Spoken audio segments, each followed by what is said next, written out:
There's a kind of quiet that distance buys you. A house set back from the road, trees grown up close around it, so that whatever you left behind has a long way to come to find you. People move for that quiet. They tell themselves that the drive was far enough. They learn the new sounds the house makes after dark and decide, one by one, that each of them is nothing. It usually is nothing. We're good, most of us, at knowing where to aim our fear. The dark yard, the headlights that sit too long behind us, the face we'd hope we'd never see again. We watch those places so closely. We get so good at watching them. Tonight's story is about a couple who moved to the woods to feel safe. And for a while, they were.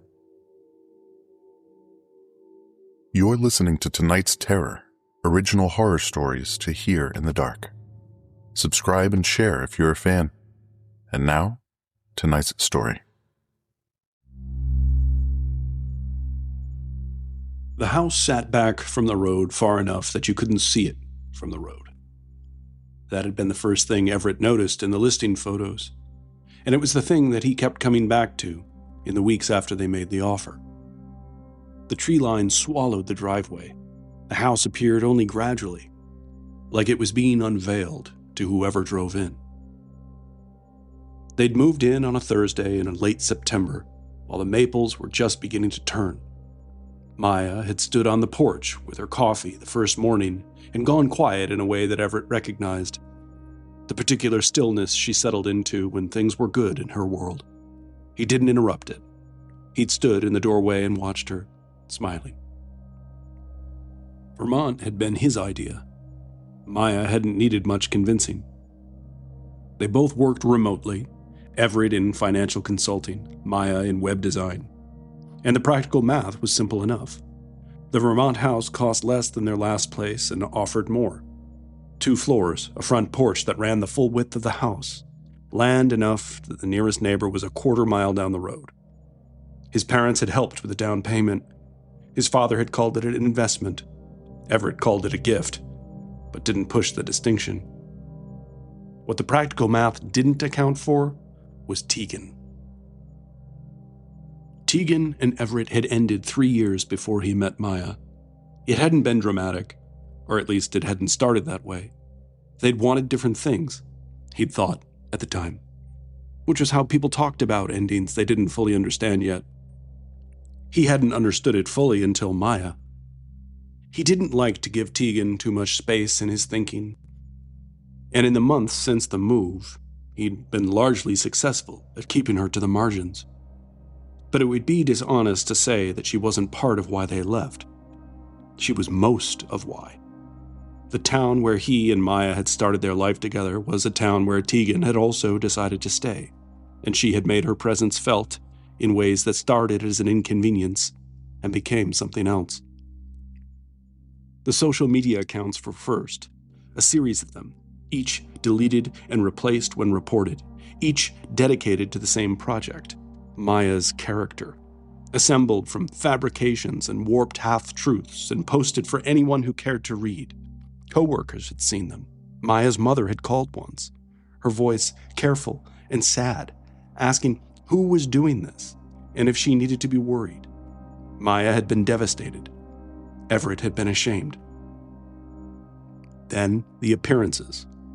Tegan turning up at their door on a Wednesday evening without warning, her voice high and sweet when Maya answered, asking for Everett by name. The look on Maya's face when she came to get him. He'd asked Tegan to leave.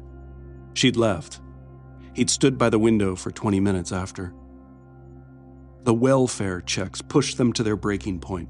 There were 2 of them, in the span of a year, each preceded by a call from Tegan, 911, reporting domestic violence in Everett and Maya's house. The officers had been professional and plainly skeptical, and both times the matter was closed without incident. But the second time, standing at the door in the gray morning light watching a patrol car idle in his driveway, Everett had understood that there was no version of this that got better, only versions that continued and got worse. And he'd been right. His therapist had used the word escalation. Everett had not liked how casually she'd said it. They'd started talking about leaving that winter. They'd made a spreadsheet, they researched towns. Maya had found the Vermont listing on a Saturday afternoon and turned her laptop toward him without saying anything. He'd looked at it for a long time. 2 days after they'd put the for sale sign in the front yard, Maya's dog died. He was Everett's dog, too, but Maya had adopted him years before they'd met. Everett noticed him walking oddly in the front yard just before he staggered to the ground, already gone. They couldn't afford a real autopsy, but as they stood with the veterinarian in front of a golden retriever on the steel table, the doctor said she could see all the signs of poisoning. He tried not to think about the dog. Tegan had been his problem to deal with, and he hadn't dealt with her. Sometimes he and Maya talked about getting another pet, but it hadn't happened yet. Those things felt blissfully far away from his vantage point on their porch, nestled in the woods of Vermont. The house was older, but well-maintained. 2 floors, with wide, planked hardwood floors that creaked in specific, learnable places. There was a wood stove in the living room they hadn't needed yet, but would. The kitchen faced east, and in the mornings the light came in low and long across the counter. Everett had started making coffee earlier just to catch it. He'd set up his office in the second bedroom at the end of the hall. Maya took the room across from it, smaller but with better light. In the evenings they cooked together and ate at the table in the dining room, which still didn't have chairs they liked, but had 2 mismatched ones they'd brought from the old place. They were in no hurry. That was the thing. For the first time and longer than he wanted to calculate, there was no urgency underneath the ordinary. No edge to a quiet evening. No checking the driveway when a car passed slowly. He stood, watching Maya as she left the porch and walked the perimeter of the yard with her hands in her sweatshirt pocket. Everett thought, this is what it's supposed to look like. All of it. What they'd been building toward before something decided to get in their way. He watched her reach the far edge of the yard where the trees began and stopped, looking up into the canopy. The maples would go full red overnight any day now. She stood there a moment, just looking. They'd driven into Montpelier for dinner on a Friday in mid-October, the first time they'd made a trip at night. It had felt like a small victory, getting dressed, making reservations, sitting across from each other at a table with a candle and a wine list. They were laughing so hard at something he'd said, they'd scarcely noticed the waiter arriving for their order. Everett thought, this is the version of things. This is what the move was for. They left the restaurant a little after 9. The town was quiet. The streets were still wet from an earlier rain that had turned the pavement into black mirrors. Everett pulled out of the parking structure and headed for the highway. He noticed the headlights when they were about 10 minutes out of town. High beams, sitting back far enough to still be polite. He changed lanes. The lights changed with him. Good dinner, Maya said. I'd go there again. She was looking out the passenger window at the dark trees sliding past. Really good, Everett said. He moved back to the right lane. The lights followed. He told himself it was nothing. The highway narrows outside Montpelier. There aren't many routes. Plenty of people drove out this way at this hour. He turned the radio down without thinking about why. Maya noticed. You okay? Fine, he said. Then, there's this car behind us. She turned in her seat. He watched her look, then turned back. She didn't say anything. Probably nothing, Everett said. Probably. They're not too close, Maya said. He took the exit earlier than he needed to, hoping the car would continue on. It didn't. The road wound toward the house, slower, less direct. He was in a hurry now. His knuckles were going white on the wheel. Maya had gone still in the passenger seat, her elbow on the door and her face angled forward, not looking back. He appreciated that. The car behind him closed the gap. It came up fast.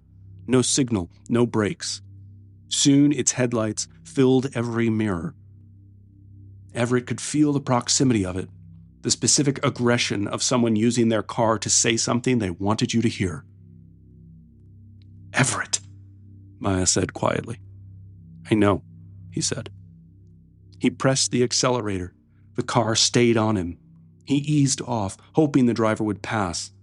The car eased off too. The gap held, too close, unvarying, as if they were attached. He turned onto Woolman Road.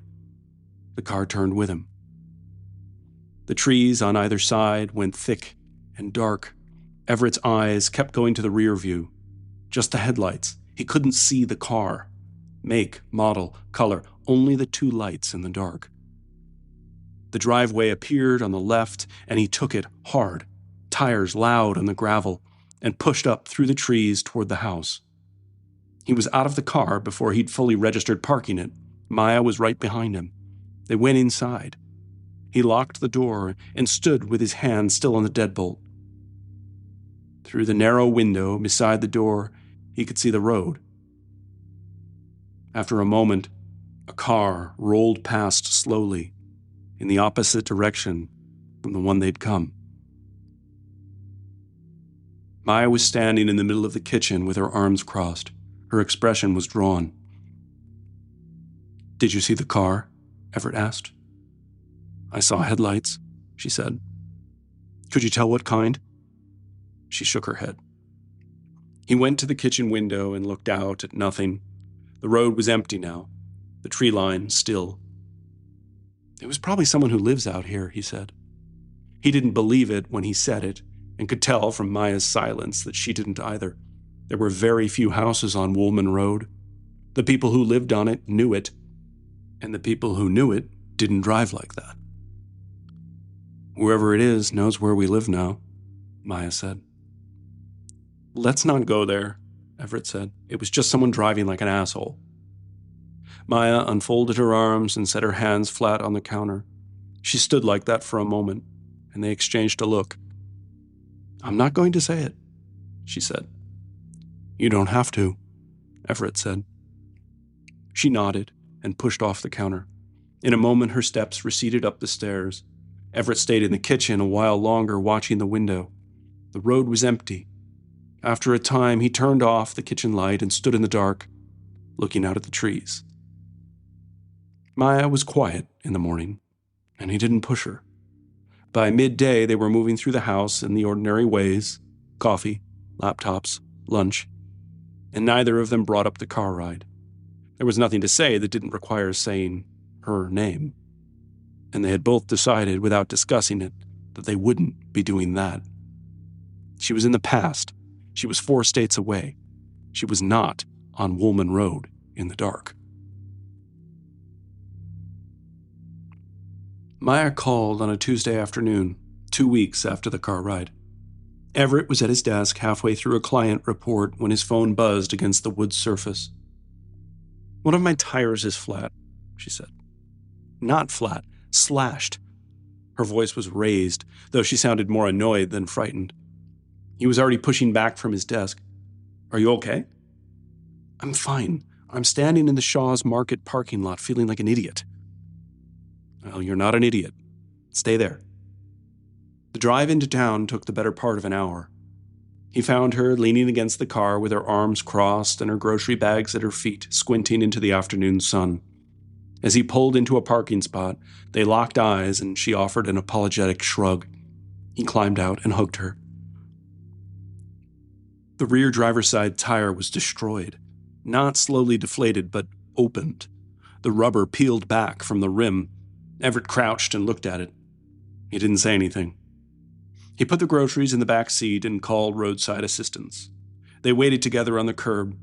Maya drank the last of the coffee she'd picked up inside and didn't say much. Everett watched the parking lot. Cars came and went. Nobody looked at them. The technician arrived in under an hour and had the spare on quickly. Everett tipped him more than he needed to. They drove home in separate cars, Maya in front, Everett behind her. He watched her taillights the whole way. He didn't sleep well that night. Maya didn't bring up Tegan, and neither did he. He found it the next day. He'd gone out to the car to retrieve a jacket he left on the back seat. It was early evening, the light going flat and gray, and he'd almost missed it. Something on the trunk caught his eye on his way back to the house. He stopped. It was a handprint. The fingers were splayed, pressed flat like someone had steadied themselves against the car or pushed off from it. The color had gone dark against the black paint, brownish, the way dried blood looks when it isn't fresh, or the way cheap paint dries. He stood and looked at it for a long moment. He set his jacket on the ground. Everett leaned down slowly and pressed his ear to the trunk lid. The metal was cold against his cheek. He stayed like that, perfectly still, listening. Nothing. The ordinary sounds of the yard, wind in the trees, a bird somewhere. Nothing else. He felt suddenly as though he was in the presence of something sinister. He looked around him. The tree lines in the woods were still. Tegan hadn't been unstable immediately after they'd broken things off. In fact, Everett had seen her socially a number of times in the years prior to meeting Maya. It was after he'd started dating Maya that Tegan seemed to begin to fray. She'd never threatened violence. Her affect was uneven, even manic, but always in a protective, possessive way. That never made Everett feel any safer around her.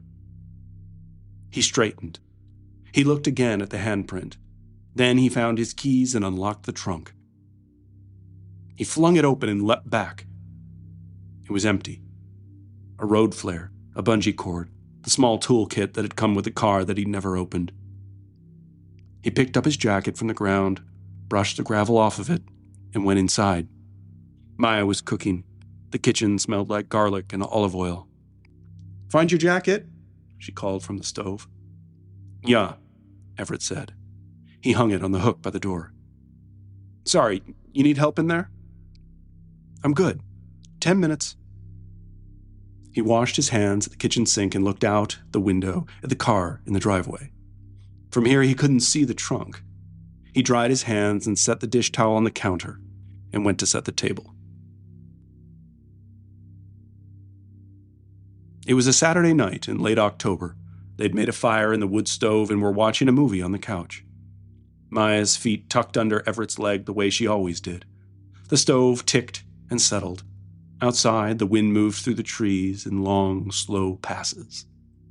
The movie was loud in places, a horror film by a young Irish director everyone was talking about, something Maya had queued up after reading a review. During a quieter scene, Everett heard something, or thought he did. A noise at the front of the house, there and gone before he could place it. He reached for the remote. "What?" Maya said. "Hold on." He paused the movie, and the room went quiet. Just the stove, the wind, the ordinary sounds of the house settling into the cold. "I thought I heard something," he said. Maya was already sitting up straighter. "Where?" "In front of the house," he said softly. "Not cool, Everett. This movie is scary enough," Maya said. "I'm not joking. Stay here." He set the remote on the cushion and got up. Maya chuckled. "Did you take an edible?" she said as he stepped away from the couch. Everett didn't answer. The hallway was dark.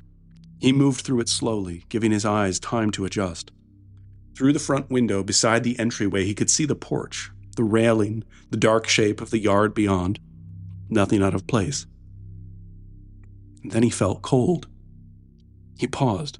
There was a strong, cold draft wrapping around him the nearer he got to the front of the house. He rounded the corner and saw the door. It was standing open.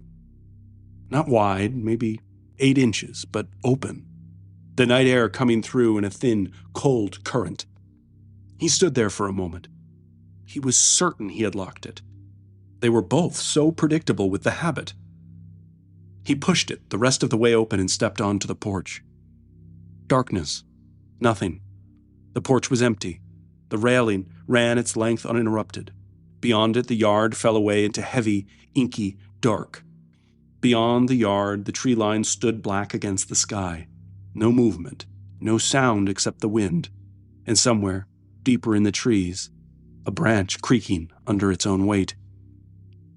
He stood there long enough that the cold began to work through his shirt. He stepped back inside and closed the door. He checked the lock. The bolt was thrown but hadn't caught, or hadn't been thrown at all. He couldn't say which. He stood there running his fingers over it, replaying the last time he'd used the door, trying to remember if he'd heard the bolt. He couldn't. Maya appeared at the end of the hall. "Well?" she said. Door was open. She looked at the door, then at him. "The wind?" "Maybe," Everett said. She waited. "I thought I locked it," he said. Maya frowned and leaned against the wall. "Maybe you didn't," she said. "Maybe." They stood there for a moment, then Maya pushed off the wall. "Come back and watch the movie," she said. "I'll make some sleepy time tea." He followed her back down the hall. When they'd each settled back onto the couch and Maya restarted the movie, Everett found he couldn't follow it. He was replaying the sound in his head, that brief, indefinite sound, trying to fix it in his mind as something ordinary. A branch against the siding, the house contracting in the cold. Certainly not a door being forced open. He'd checked the locks again before bed. He was sure of that. Everett got sick on a Tuesday morning the first week of November. He was at his desk when it hit him. Nausea, sudden and rolling, followed by a fatigue so complete it felt structural, like his limbs were made of concrete. He made it to the bed and didn't get up for the rest of the day. Maya brought him water and crackers and checked on him between calls. She took his temperature 5 times a day and reported the numbers with a nurse's persistence. Low grade, nothing alarming, but enough to suggest he wasn't right. He slept endlessly. By the end of the 3rd day, he felt well enough to sit up and open his laptop. He managed an hour before fatigue pulled him back down, and he lay with his forearm over his eyes and waited for the nausea to pass. "You should see someone," Maya said from the doorway. "It's just stress," Everett said, "or a virus. Work is brutal right now, and that's why I need to get things done." She didn't answer right away. He could feel her looking at him. The laptop slid noiselessly from his lap to the bedspread beside him. "You've said that before," she said. He had. 3 times in the last 4 years, maybe 4, he'd gone down like this. The same sudden onset, the same nausea, the same gray feeling that settled over everything, and then, after a week or 10 days, lifted.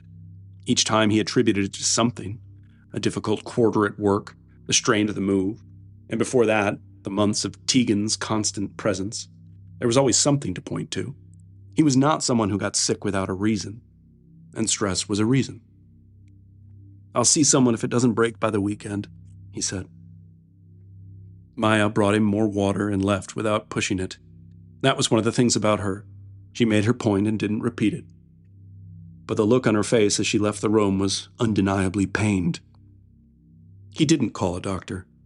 By the following Monday, he was upright and functional, the illness receding the way it always did. Not all at once, but by degrees, leaving him feeling hollowed out and vaguely grateful. 5 pounds lighter, he went back to his desk. He answered emails. He told himself it was the stress of the last few months catching up with him at last, the body sending a bill that was long overdue. By Friday, he was up. Not fully himself. He could still feel the fuzzy edges of the illness, a faint slowness in his legs, a lack of urgency to his appetite, but upright and clear-headed enough to move through the house like a person with things to do. He stripped the bed and put the sheets in the wash. He wiped down the bathroom. He took out the recycling that had been piling up by the back door all week and stood for a moment in the cold morning air, just standing, which felt like its own small accomplishment. He didn't open his laptop. It was Friday. Whatever had accumulated in his inbox had waited this long. Maya appeared in the kitchen doorway in her robe, coffee in hand, and told him she was taking the day. "You don't have to do that," Everett said. "I know," she said. They spent the morning unhurried. Maya read on the couch while Everett slowly moved from room to room doing small things, putting the house back in order as he saw it. There was something steadying in it, the ordinary mechanics of a life, dishes and folded blankets and a throw rug nudged back into place. He felt for the first time in a week like himself. At noon, Maya made lunch. She buzzed around the kitchen in a celebratory mood. Everett sat at the kitchen table reading.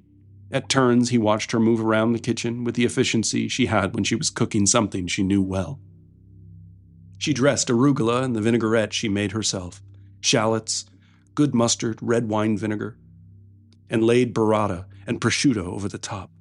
She knew just what might reignite Everett's appetite. She brought both plates to the table and sat across from him.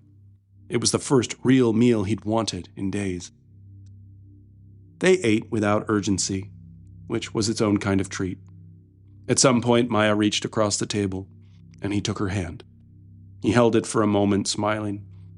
Outside, the light streaked through the kitchen window, the November yard striped with sunlight and still.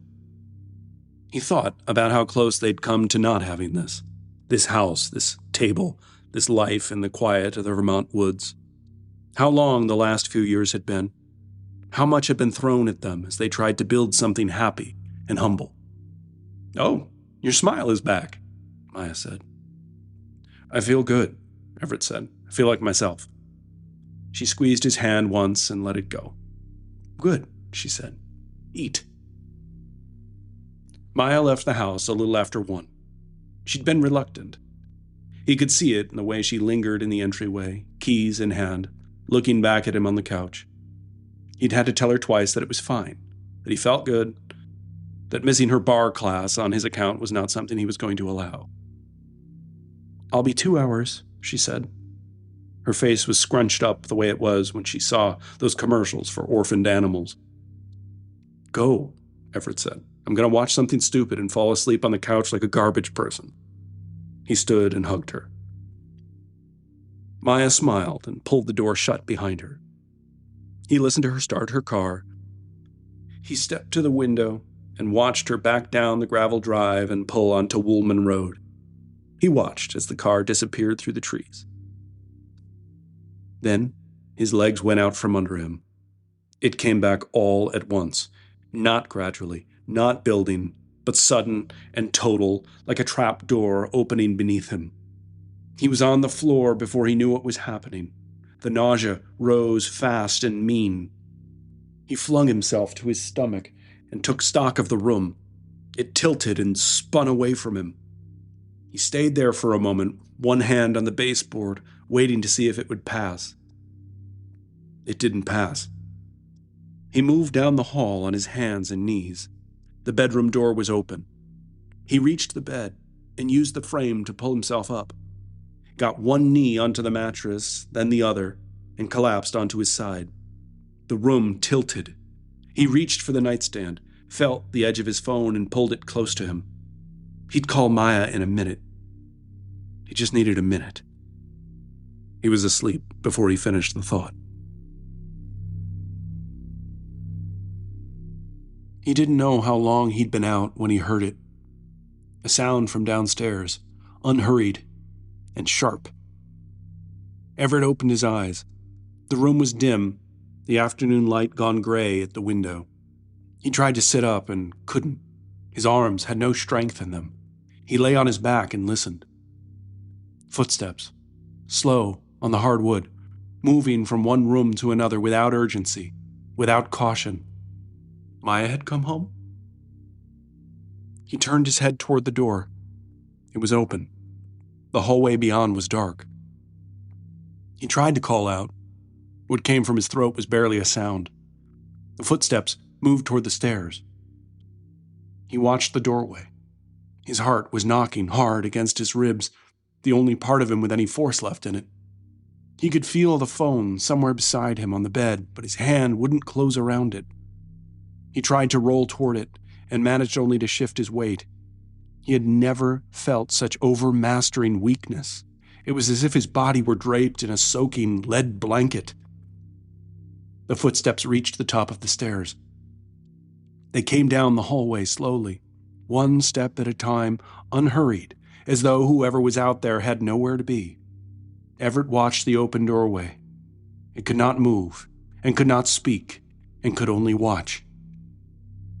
Tegan walked past the door. She didn't look in. She passed through the line of sight the way someone passes through a room they know well, her eyes forward.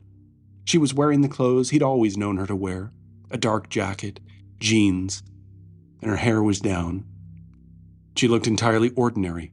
She looked like a person who lived there. Everett stared at the empty doorway, unsure if he'd really seen her. Then he heard her moving down the hall. A door opened, the door to the room he and Maya used as a second closet, where Maya kept her off-season clothes. He got his hand around the phone. The screen was dark. He pressed the button and the light came up, and the brightness of it drove a spike of pain directly through his skull. He squinted at it. Maya's name was right there. He pressed it and put the phone to his ear. It rang once. He couldn't hold the phone up. His arm dropped. He heard Maya's voice, small and far away, against the bedspread, asking if he was okay. He couldn't answer her. Tegan appeared in the doorway. Everett closed his eyes, like a child trying to will away a monster in the night. He hoped when he opened them, she'd gone. Worse yet, if she caught his gaze, she might speak to him. Unable to move, completely helpless, he preferred she leave him be. She wasn't moving. He knew from the sound. He felt her standing in the doorway, looking at him. After a terrible pause, Everett heard her move again, closer. He chanced to look, terrified of what she'd do. She was staring right at him, at the foot of the bed now. She was wearing Maya's clothes. A cream-colored sweater Everett recognized, dark pants. She did not speak. Her expression was not cruel and not satisfied. It was something worse. It was tender. She looked at him like he belonged to her. Then she turned, without a word, and moved down the hall toward the bathroom. He heard the medicine cabinet open. He heard the small sounds of things being picked up, moved, set back down. Drawers opened and closed. He lay on his back and stared at the ceiling, still too weak to move. He heard the rummaging stop. From outside came the crunch of tires on gravel. Maya's car. The bathroom was silent. A beat of total stillness. Then, fast, light footsteps, down the hall, down the stairs, and gone. A door somewhere below, opening and closing with barely a sound. Everett closed his eyes. He heard Maya's key in the lock, her footsteps in the entryway, her voice calling his name from the bottom of the stairs, bright and unsuspecting. "Up here," he said. It came out as a whisper. Maya couldn't have heard. Soon he heard her footsteps on the stairs. She appeared in the doorway and crossed the room. She sat on the edge of the bed and put her hand on his face. "You're burning up," she said. "What happened? You called me." He looked at her. "Tegan was here," he said. Maya went very still. "She was in the house," he said. "She was wearing your clothes." Maya stood up from the bed. She looked at the doorway, then at him, and at the doorway again. Her hand came up to her mouth. "We need to leave," she said. "Everett, we need to go." "We're not leaving," he said. "Everett!" "We're calling the police," he said, "and then we're changing the locks. This is our house." She looked at him for a long moment. He could see her working through it, the fear and the fury, and the practical question of whether she believed what he was telling her. She believed it. He could see that too. She picked up his phone from the bedspread and dialed. Everett laid his head back on the pillow and slept. The police arrived a little after sunset. There were two of them, a state trooper out of the Montpelier barracks and a deputy from the county sheriff's office, the overlap of jurisdictions that came with living where they lived. Maya met them at the door. Everett heard the low murmur of their voices downstairs, the scrape of chairs in the kitchen, and then, after a while, footsteps on the stairs. The trooper took his statement from a chair Maya carried in from her office. Everett gave it lying down. He couldn't sit up for more than a minute or two without the room beginning its slow rotation, and so he lay propped against the headboard and told it in order. The footsteps, the closet, the clothes, the bathroom. The trooper wrote in a small notebook and asked questions only when Everett paused. How did she enter? Did he see a vehicle? Had there been prior incidents? Prior incidents. Everett almost laughed. Maya stood in the doorway with her arms folded into her sweater while he laid it all out. The social media, the 911 calls, the dog they couldn't prove anything about. The trooper's pen kept moving. The deputy walked the house in the meantime. Everett could hear him below, the front door opening and closing. They were thorough and unhurried and entirely without urgency, which Everett came to understand was its own kind of message. There was no broken window, no forced lock, no witness but a man who'd been semi-conscious with a fever, and nothing missing that anyone could name. The clothes Everett had seen Tegan wearing were gone, Maya thought, but couldn't be certain. The deputy found no footprints worth photographing. The gravel drive gave them nothing. The trooper closed his notebook and said they'd file the report. They would contact the police department back home where the prior complaints were on record and request the file. Be on the lookout would go out on Tegan's vehicle. He read the make and model back to Everett to confirm. If she was in Vermont, a traffic stop or a plate reader might find her. Might. Maya had started crying then. The deputy wore a shocked expression as both she and Everett rattled off Tegan's license plate number from memory. She was still trailing them like a ghost. It felt like they were farther from being free of her than before they'd moved. What the deputy recommended in the meantime was practical. Change the locks, all of them, including the basement bulkhead, motion lights, cameras at the entry points, the kind that recorded to the cloud. Keep a log of anything unusual, with dates and times. Call immediately if she appears. And do not engage. Before they left, the trooper gave Everett an assessing look and then spoke to them both. I'm sure sorry you folks are dealing with this. And then to Maya. Take care of this one, nodding to Everett. Looks like he needs it. Then they were gone, taillights sailing down through the trees. Everett and Maya were alone again. Whatever that meant now. The locksmith came the next day. He was an older man who worked without talking, and by early afternoon, every door in the house had a new lock. The day after, a kid from a security company spent 3 hours on a ladder, mounting floodlights at the corners of the house and cameras over both doors. He showed Maya and Everett the app on their phones. That night, lying in bed, Everett watched the front yard on his phone screen, the porch, the gravel, the gray rendering of the tree line in infrared. Nothing moved. He checked it 4 more times before he slept. It would be another 2 days before Everett was himself again. At Maya's urging, he'd agreed to at least make an appointment for a checkup, an item of well-being maintenance he'd been ignoring for a few years now. It's the least you could do, Maya admonished. I was this close to dragging you to my car and taking you to the ER. She held her thumb and pointer finger an inch apart, holding his gaze. Everett smirked. I've never felt more powerful, he joked, flexing like a cartoon bodybuilder. Maya leapt on him with mock outrage. The two moved in a tight orbit, perhaps by design, around the kitchen as they made a celebratory meal marking Everett's recovery.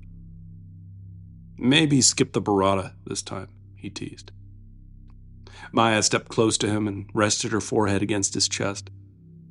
Just don't scare me like that again, she said softly into the fabric of his flannel shirt. The sun set early at their house on Woolman Road. The trees and hills stole the last 40 minutes of light they might have savored if they lived elsewhere. Maya turned on every light on the first floor shortly after the shadows crossed their lawn. There were many, Many nights in this house and their old place that felt like they weren't alone.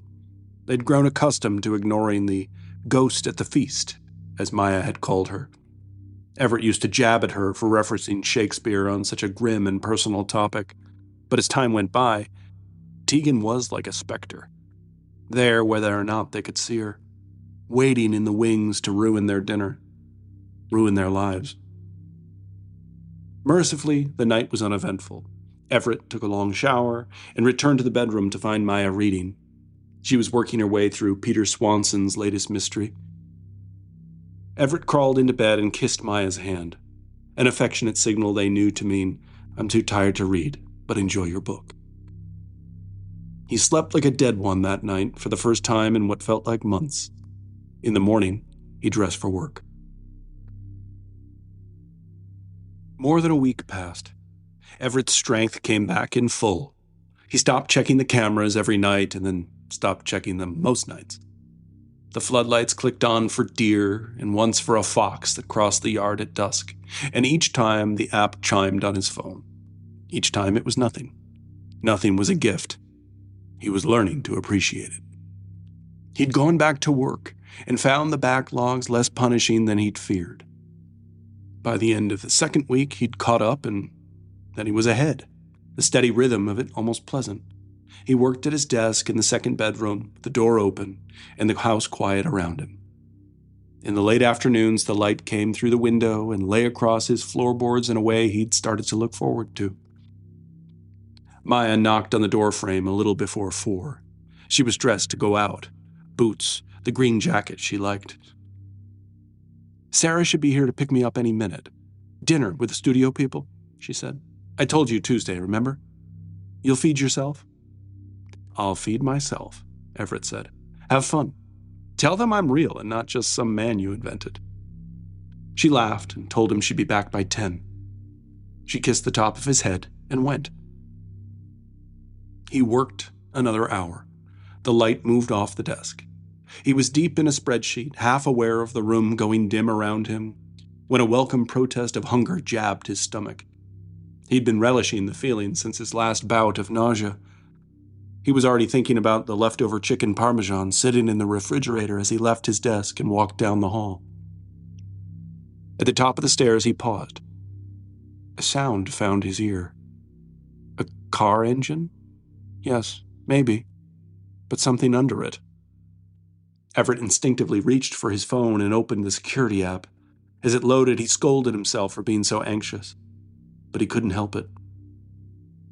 At last, the security dashboard appeared on his phone. An unfamiliar symbol hovered over each camera. He jabbed at one. The app alerted, "Feed unavailable." With rising panic, he tried the other. "Feed unavailable." Now, feeling the burn of frustration melding with fear, he began down the steps. The sound from outside grew more pronounced. There was a car outside. Not Maya's. He knew her car by the sound. The particular note of it coming up the drive, and this wasn't that. Her friend's car. Sarah, was it? Back early, though, he considered. The car was idling, stationary, and under the engine sound, faint, something else. Music. A song, muffled by glass and distance, the bass coming through first, the way bass does. He knew the song before he knew it. When he reached the first floor, he stood very still. Yes, he knew the song. Everett took a breath and approached the front of the house until he could see through the front windows. Tegan was standing in the yard. Her car was behind her, pulled up short of the house, the driver's door hanging open and the headlights on, and the music pouring out of it into the cold. He knew the song well. Of course he did. It was the Smiths. How Soon Is Now. He and Tegan had played it 100 times in another life, pumping through their headphones on early morning runs together. Moments like that belonged to a version of him he could barely remember being. Morrissey's voice spilled across the dark yard, theatrical and aching. Tegan saw him at the window. She started screaming. He couldn't make out the words at first through the glass and the music, only the shape of her, arms moving, her face contorted in the floodlight glare. He stepped closer to the window. The motion lights had caught her and thrown her into hard white relief, and he could see that she was crying, that she'd been crying for a while. He caught the words on a second pass. "She's going to kill you." Everett's hand was already moving toward his phone. This was the call he'd been told to make.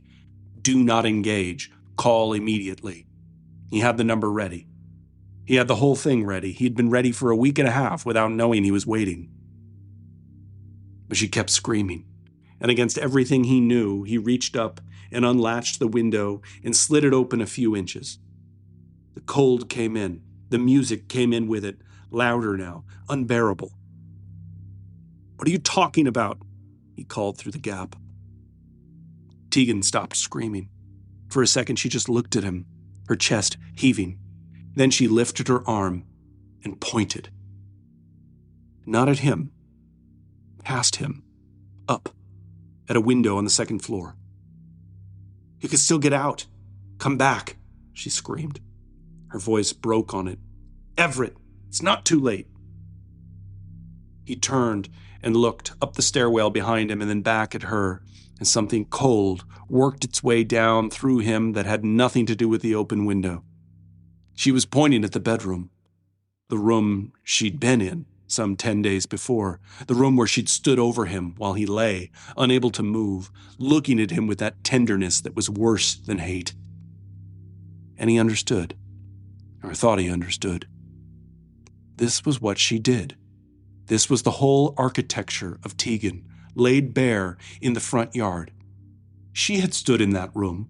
She had worn Maya's clothes. She had searched their cabinets for God knew what, and now she was back, pointing at the scene, screaming about a killer in the house. And she could not see. She was too far gone to see that what she was describing was herself. The thing in the house was her. It had always been her. She'd come apart so completely that she'd split herself in two and put the worst half up in that window and was standing in his yard begging him to be afraid of it. It was sad. He felt absurdly a flicker of pity for her. "Tegan," he called, "I'm calling the police now. You need to leave." She screamed again, wordless this time, maybe some version of no, and pointed harder, both hands now jabbing at the upstairs window like she could break it from where she stood. He should have shut the window and dialed and waited for the cops. He knew that. But the pointing got to him, the certainty of it.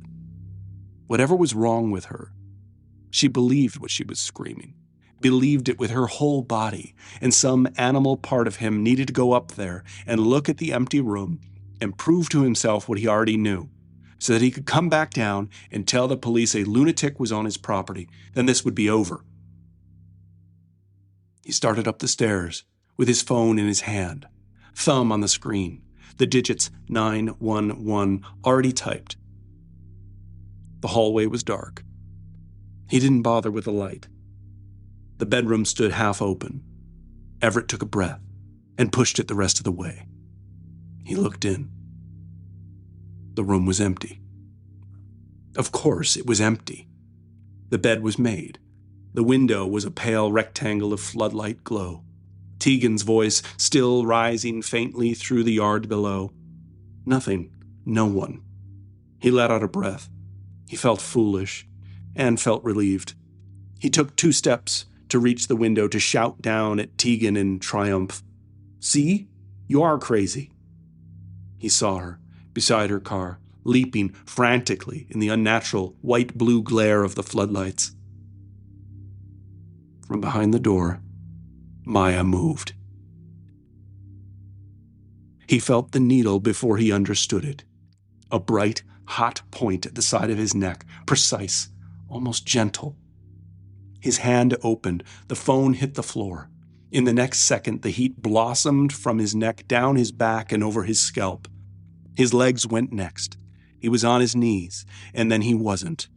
the floor coming up slow, and then all at once, and Maya was lowering herself down beside him with one hand still steadying the syringe, the way you'd help someone who fainted. "I'm sorry," she said. Her voice was soft. There was something in it that he'd never heard before and would not have time to name. "This was never how it was supposed to end," she said. "You were just supposed to need me." The room was going dark at the edges. Outside, faint, the music played on, and under it, Tegan, screaming. Maya brushed the hair back from his forehead. "Blame the ghost," she said. "She did this."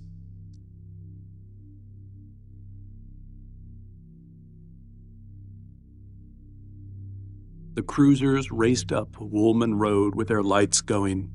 3 of them, the red and blue raking across the trees in the front of the house.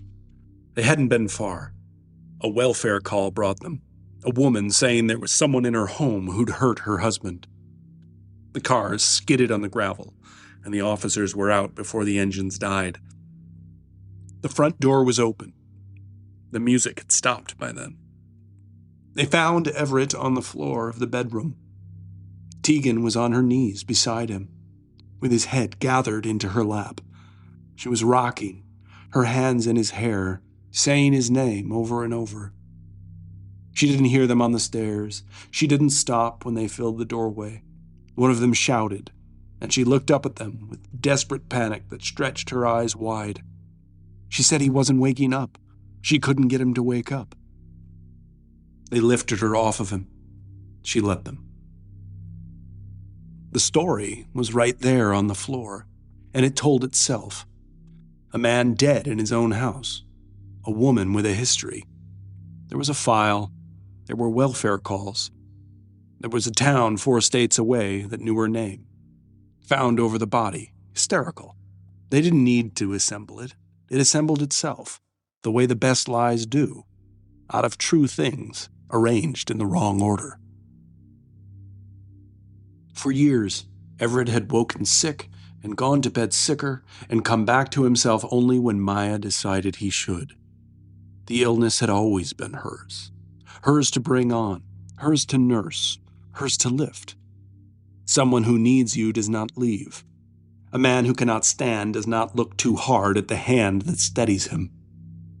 She did not want him dead. She wanted him kept.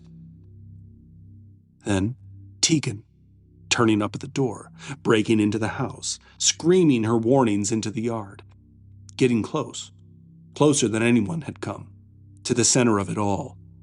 Maya could survive a great deal.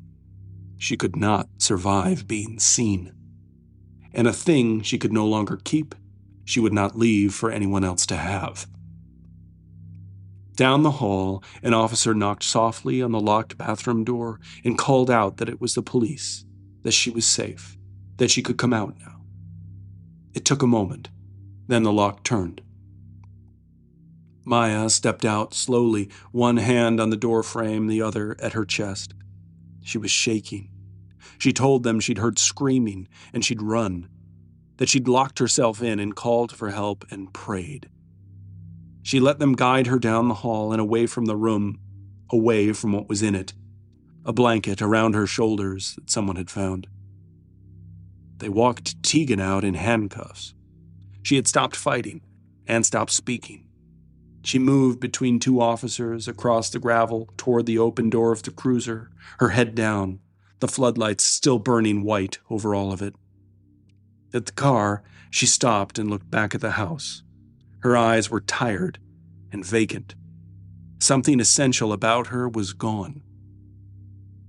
Maya was framed in the front window, lit gold from behind. She let the blanket fall from her shoulders and looked out at the yard, at the cars, at the woman being folded into the back of one of them. After a moment, Maya turned back into the warmth of the house.